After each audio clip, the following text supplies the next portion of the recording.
Assalamualaikum warahmatullahi wabarakatuh. Jumpa lagi dengan saya Lur, jangan bosen ya. Untuk kali ini saya ingin meneruskan atau sedikit mengilas balik dari sebuah kejadian untuk memuat satu kejadian besar yang lain yang menurut sejarah ini masih cukup misteri ya, tetapi saya mendapatkan sumber yang menurut saya layak untuk saya ceritakan kepada teman-teman dalam bentuk alur cerita sebagai berikut. Teman-teman semua mungkin masih ingat bahwa dulu Raden Wijaya ini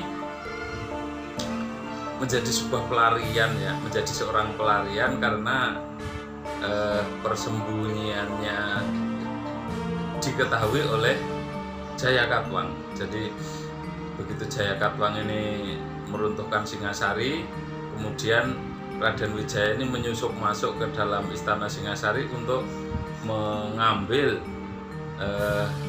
putri-putri Kertanegara gitu loh, menyelamatkan putri-putri Kertanegara. Nah, di sini ini loh sumber dari penyebab dari ketahuannya gitu ya, persembunyian dari Raden Wijaya ini.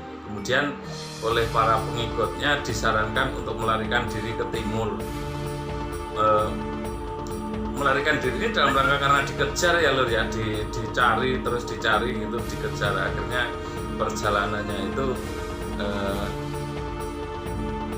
bentrok gitu loh ya, ketemu dengan pasukan pengejar ini sehingga bentrok gitu loh. Nah, dalam kisah itu diceritakan bahwa salah seorang pamannya bernama Gajah Pagon itu kena tombak kakinya Lur, mungkin di paha atau di pokoknya di kaki gitu ya. Jadi kena tombak sehingga agak menyulitkan untuk berjalan. Masih bisa berjalan sih karena Raden Wijaya pun menanyakan gitu ya, apakah paman masih bisa terus berjalan gitu loh. Kalau nggak bisa berjalan, sebaiknya kita mengamuk sejadi-jadinya, kita bumi hangus di sini gitu ya, istilahnya habis-habisan gitu ya, bertempur habis-habisan melawan mereka, kita atau mereka yang mati gitu.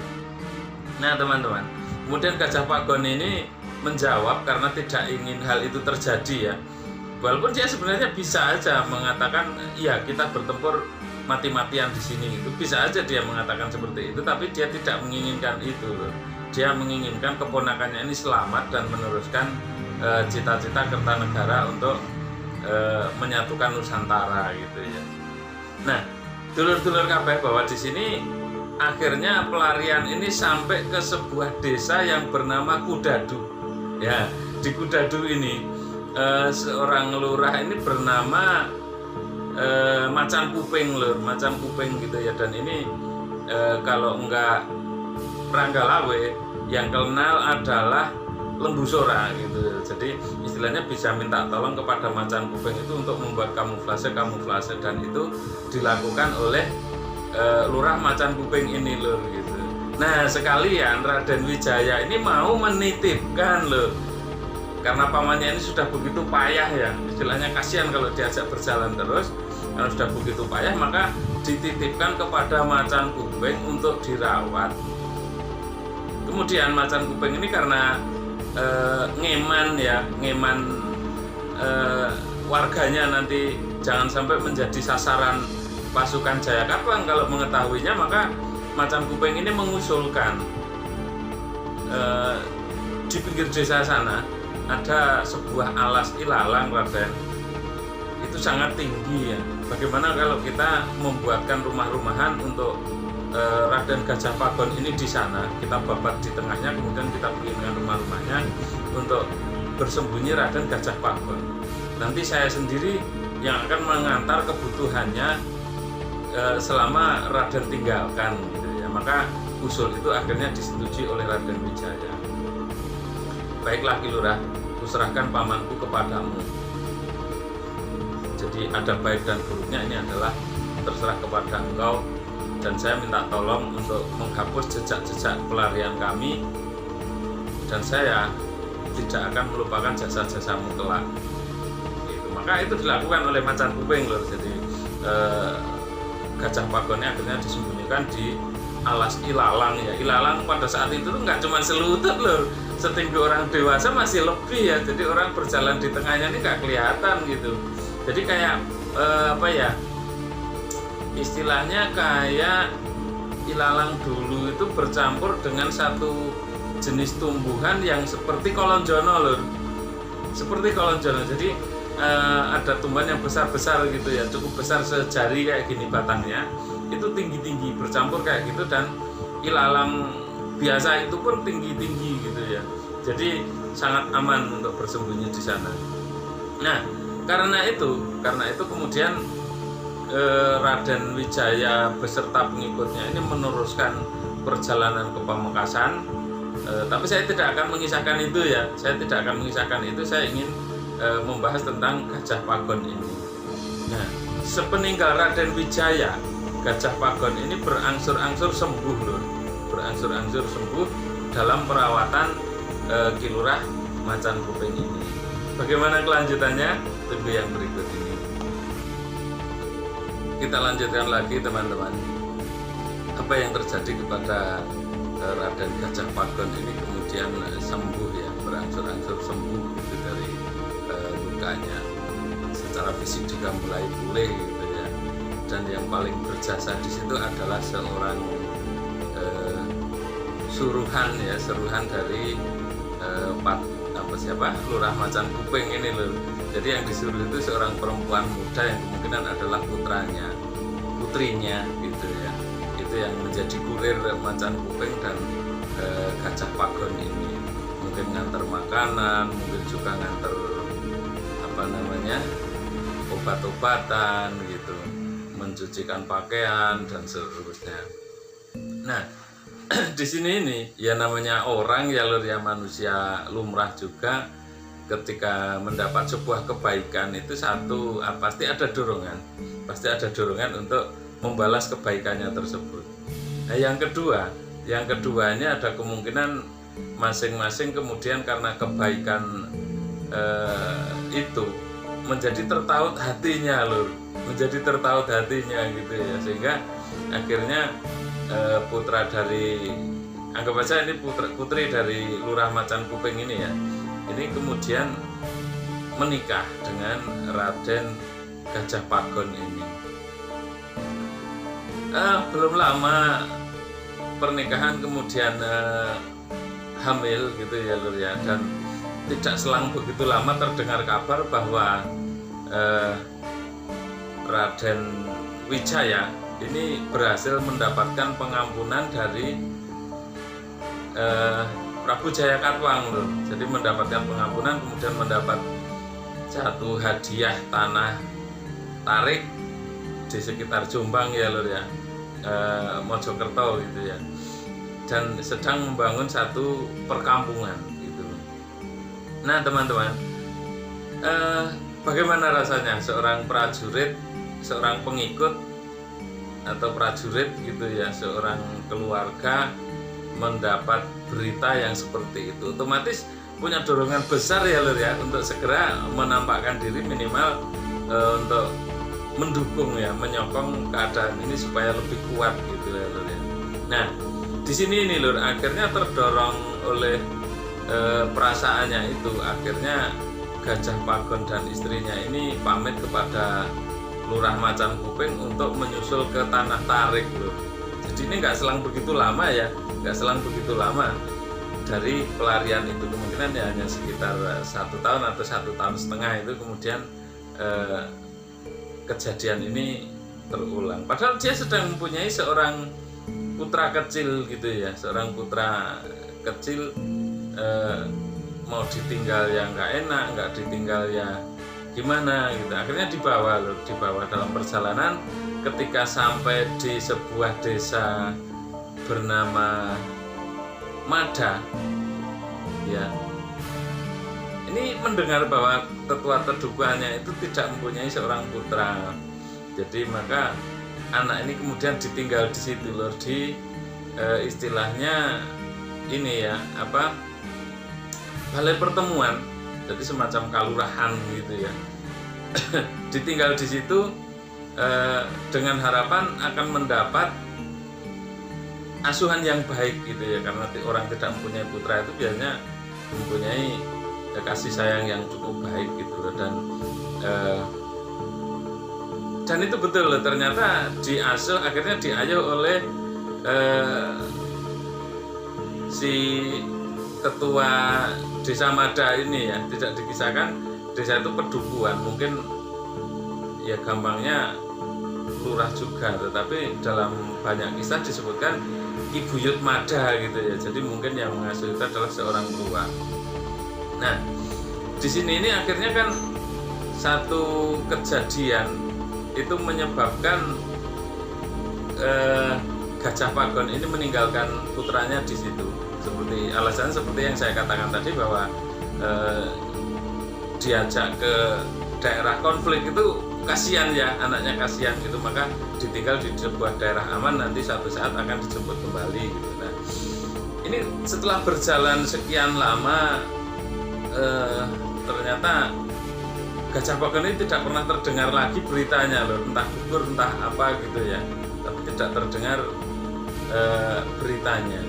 Ada di kisah lain itu bernama Gajah Enggon. Apakah ini satu orang atau orang yang lain kita masih belum tahu, tetapi yang saya kisahkan adalah perjalanan anak kecil tadi loh. Anak kecil tadi di tempat Buyut Mada itu mendapat pengasuhan, tetapi ya namanya bukan putra sendiri, jelas mempunyai aturan-aturan yang sangat ketat ya. Orang ditemukan itu otomatis kasta, karena saat itu masih berlaku tingkatan kasta sosial loh.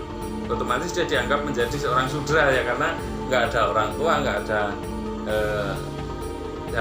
sanak saudara gitu, maka kastanya menempati kasta sudra. Nah, karena demikian itu kemudian dalam pola pengasuhannya berkali-kali Ki Buyut Mada ini menegaskan kamu adalah seorang sudra, maka tidak layak bagimu untuk duduk sama tinggi dengan orang kasta Waisya.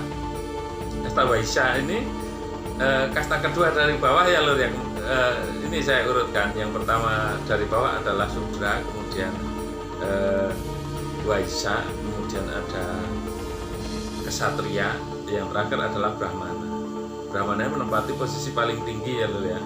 Nah, di situ itu akhirnya dalam pola asuhnya adalah pola asuh untuk seorang sudra lur. Jadi seorang sudra itu semacam pembantu ya, kalau budak bukan, tetapi semacam kasta pembantu gitu loh. Orang nggak punya atau orang yang pernah mempunyai sebuah kesalahan besar, maka dihukum secara sosial, kedudukannya itu menjadi seorang sudra.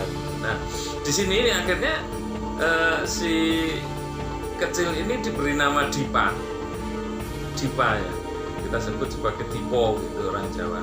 Nah, ini mendapat pengasuhan sebagaimana orang sudra. Dia dididik untuk bekerja gitu ya lor ya. Yang mungkin pagi itu dia harus mengisi air di jembangan-jembangan, di pemandian, di gentong dan lain sebagainya ya.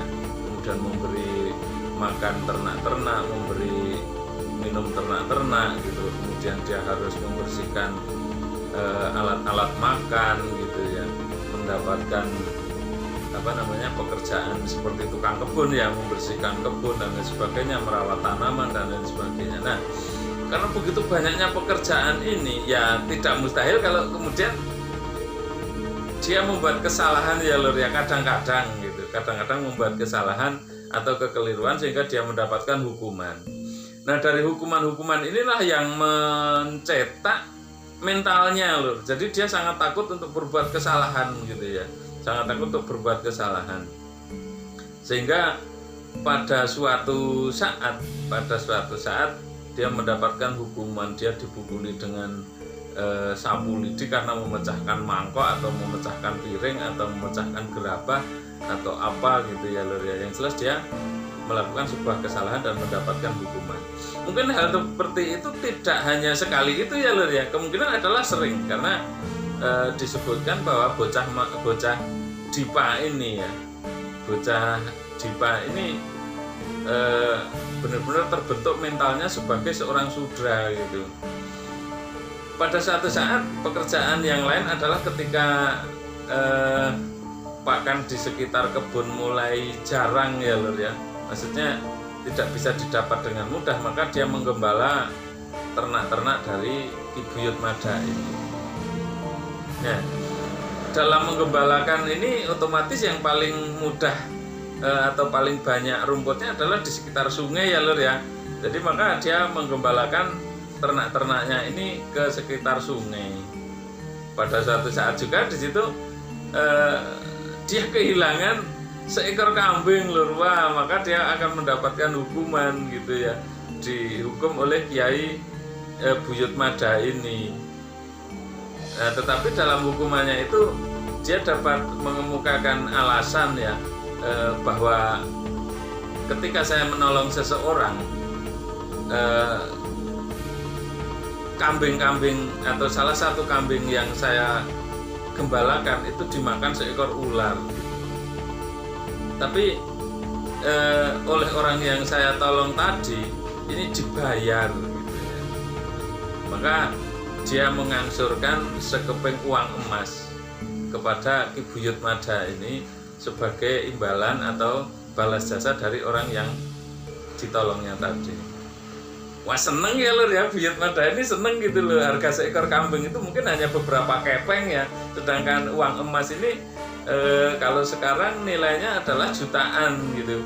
Jadi seekor kambing itu saat itu seandainya hanya berharga beberapa kepeng, dia mendapatkan gampangannya jutaan rupiah gampangannya ya. Itu seneng gitu, maka akhirnya dia diampuni dari hukuman. Nah, bagaimana si Dipa ini mendapatkan uang tersebut? Simak terus ya, karena saya akan menceritakan kisah ini setelah yang berikut ini.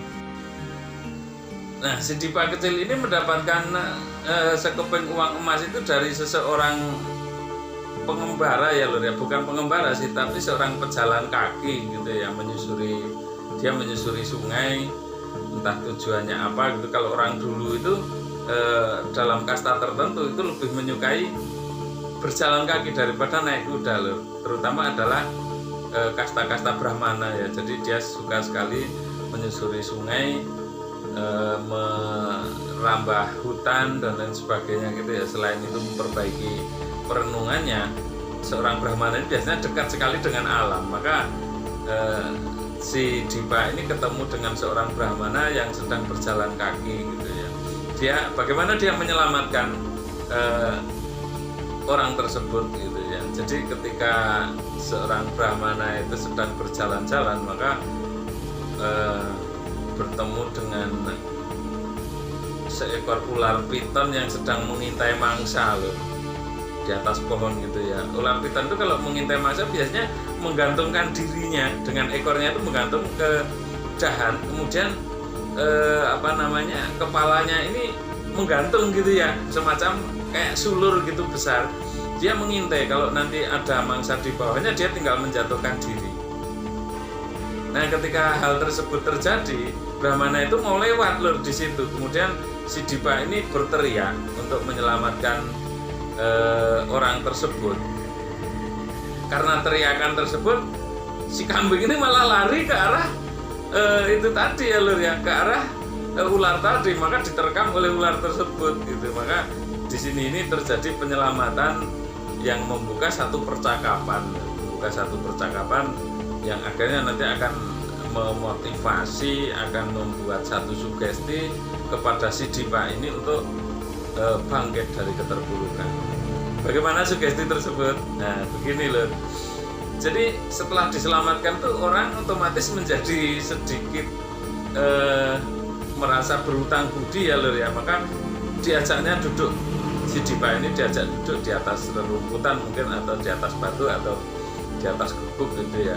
Maka dia diberi sebuah pelajaran, dan si Brahmana ini nggak ngaku gitu ya sebagai Brahmana. Nanti si anak kecil ini semakin takut karena mendapat teguran dari orang asing aja tadi sudah sangat ketakutan ya. Maka hanya bercerita bahwa apa yang kamu lakukan di sini gitu ya. Saya sedang mengembalakan kambing, Tuhan. Punya siapa itu? Itu punya Buyut Mada. Dengan gemeter ya Lur ya, ditanya kayak itu dengan gemeter, kenapa kamu menjadi gemeter? Ya saya akan mendapatkan marah karena jangankan seekor kambing, sebuah mangkok pecah pun saya mendapatkan hukuman Tuhan. Nggak minta sih, nggak minta dikasihin, tapi si Brahmana ini tahu gitu ya, tahu bahwa anak tersebut memang akan mendapat hukuman yang keras jika melihat bekas-bekas luka di tangan maupun di sekitar wajahnya. Jadi kayak seringkali dipukul gitu ya, kelihatan banget. Tetapi ya tadi itu bocah itu kurus tetapi nampak cukup berotot gitu ya, ototnya itu keluar gitu loh, istilahnya apa ya, bahasa Jawanya tuh cukup metrekol gitu ya. Jadi otot bisepnya itu juga kelihatan walaupun kecil dalam badan yang kurus itu, dan jadi nampak dia sangat kuat gitu, cukup kuat gitu walaupun kurus dia. Nah di sini nih sang Brahmana hatinya kayak terketuk gitu untuk berbuat sesuatu gitu. Kamu tidak usah takut, nanti saya akan mengganti kambing tersebut. Maka tadi itu seperti tadi itu diberinya sekeping uang emas. Ini lebih dari cukup untuk mengganti kambing Ki Buyung. Jadi nanti berikan kepada Ki Buyung. Nah sebelum saya pergi, ada yang perlu kamu tahu, bahwa seorang itu tidak hanya dilihat dari kastanya, tetapi dari apa yang bisa dilakukannya. Apakah kamu tahu tiba apa itu? Saya tidak tahu Tuhan. Ketika seseorang itu mempunyai pengetahuan, ketika seseorang itu mempunyai kelebihan seperti olah kanuragan, ketika seseorang itu memiliki guna lebih besar, maka dia lebih berguna dari kasta. Saya ingin mengatakan kepadamu bahwa dulu pernah ada seorang besar yang bernama Ronggolawe yang menjadi pejuang, dan dia meninggal karena fitnah. Kemudian meninggalkan seorang putra yang hidup hampir sama sepertimu, cuman dia dititipkan kepada kakeknya sehingga dia diasuh dengan pola disiplin sepertimu. Jadi jangan pernah berkecil hati bahwa dirimu suatu saat akan menjadi berguna, dengan satu syarat: kamu memiliki pengetahuan atau kamu memiliki olah kanuragan yang baik untuk membela dirimu dan orang lain. Itu ya Lur ya. Itu sangat terkesan di hati si Dipa ini. Lalu bagaimana saya mendapatkan itu Tuhan? Datanglah, sebenarnya saya ingin memberikan hal ini sekarang, tetapi saya ditunggu di Istana Majapahit. Jadi saya tidak bisa memberikannya sekarang. Ketika suatu saat nanti kamu berkeinginan, maka datanglah ke Istana Majapahit. Nah, si Dipa ini mau nanya, saya harus nyari siapa Tuhan gitu. Nah, itu nggak berani ya Lur ya, hanya memandang kemudian menunjuk gitu ya. Dipandangnya lagi si Brahmana tadi, kemudian menunduk lagi, dan si Brahmana ini tahu Lur. Si Brahmana ini tahu apa yang ingin ditanyakan oleh si Dipa kecil ini ya. Nanti carilah saya di sana. Saya adalah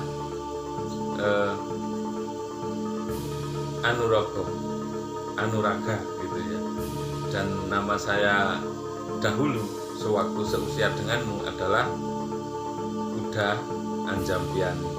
Wah, nah ini tersentak kaget gitu ya Lur ya. Tersentak kaget kemudian memandang dengan takjub kepada Brahmana tadi Lur gitu Lur.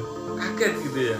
Karena Buddha Anjampiani dan Anuraga ini, kata Anjampiani ini adalah sudah disebutkan tadi di depan bahwa dia adalah anak seorang tokoh besar yang bernama Ranggalawe tadi Lur.